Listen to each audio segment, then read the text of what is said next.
interested in nuts and bolts kinds of questions. So, Tom, how about if you get us going on a discussion of how to structure a campaign staff and organize a campaign? I've worked on 24 campaigns over the last 5 years, and what I've found is that there's an inversely proportional relationship between the number of yard signs the candidate puts up his or herself and his or her success in the election. And that's because the more time you're putting up yard signs yourself, the less time you're spending actually connecting with voters on a one-on-one basis. And it also shows that you don't have enough support behind your campaign. Organization, I think, absolutely is the most important factor in winning a local campaign, particularly in this county. Let's say you're running for town council or the board of aldermen, filings in July. You should know by the end of July, you should have sat down with a group of people, come up with a list of everything you have to do in the campaign, know who's going to do it and when they're going to do it. If you can map out your campaign like that well in advance and actually stick to the plan, you will have success.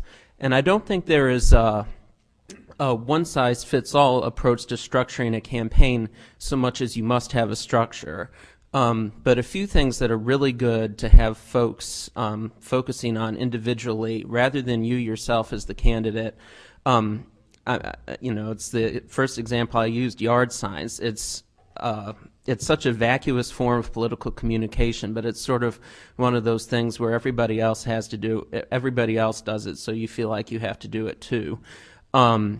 And it can be really time consuming because you put out your signs and then they fall down and then you worry about putting them back up. And having one or more people focused on that task is a really good thing. If you want to run for county commissioner and you live down here, make sure you have some folks who live up in the northern part of the county so you can have them take care of your signs up there, because you might find that your volunteers get a little less enthusiastic about helping your campaign if you're asking them to drive to Cedar Grove with any regularity. It's very good to have somebody taking care of getting all of your printed materials produced. You don't want to be the one calling printers and getting getting price quotes, how much it would cost to print a brochure or to send out a mailer.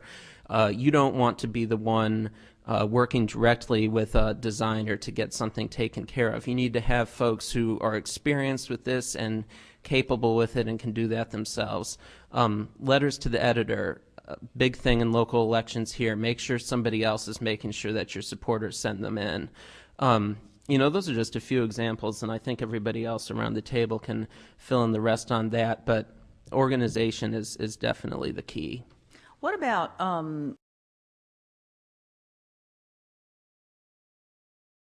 just one thing I would emphasize is that if something gets written about you in the newspaper that you don't like, it's not nearly as bad as you think it is. If it was inaccurate, call up the reporter and clarify it, but don't spend a whole day being angry or think that your campaign is dead because something got written that you don't think is good for you. It's really important to maintain perspective and, sort of keep with the program and not let those sorts of things derail your plans.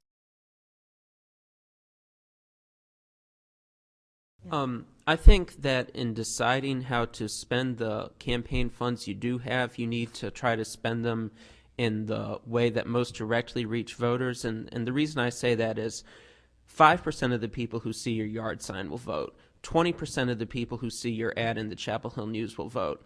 But 99% of the people who you send a mailing to who voted in the last town council election will vote. So that's a good philosophy to use in coming up with a budget. Good point.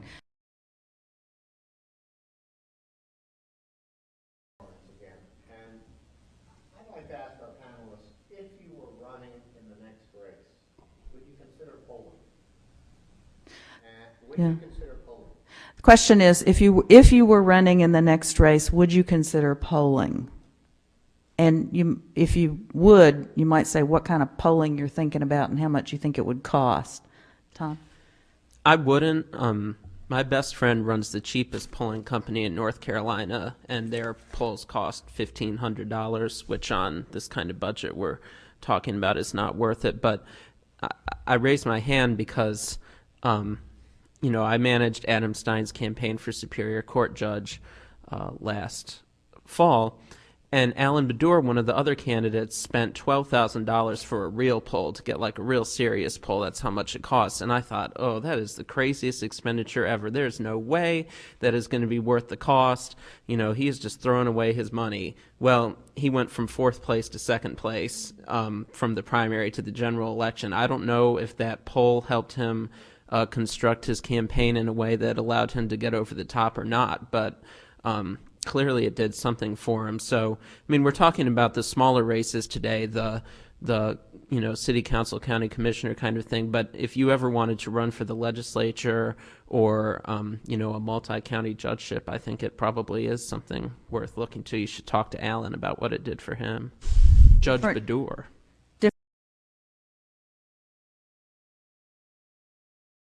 2 years ago at the Sierra Club Forum in this very room, the Herald Sun quoted Lauren Eastham as saying that at Carolina North there should be one parking spot for every 43 employees. What she had actually said was one parking spot for every 4 or 3 employees. And what she did in handling it, I thought, was perfect. As soon as she saw it, she went over to Orange Politics and said, it says in the Herald that I said this, but this is what I actually said. And she called the reporter and, very politely explained it. It realized that he realized he'd misread his notes. He was very apologetic. They ran a correction and, everything moved on fine. But it was good because, the folks who would step on something a misquote like that are the people reading Orange Politics. So she kind of got to the most immediate audience by doing that, and then she was just very calm and polite about it with the paper and got it taken care of on that end too.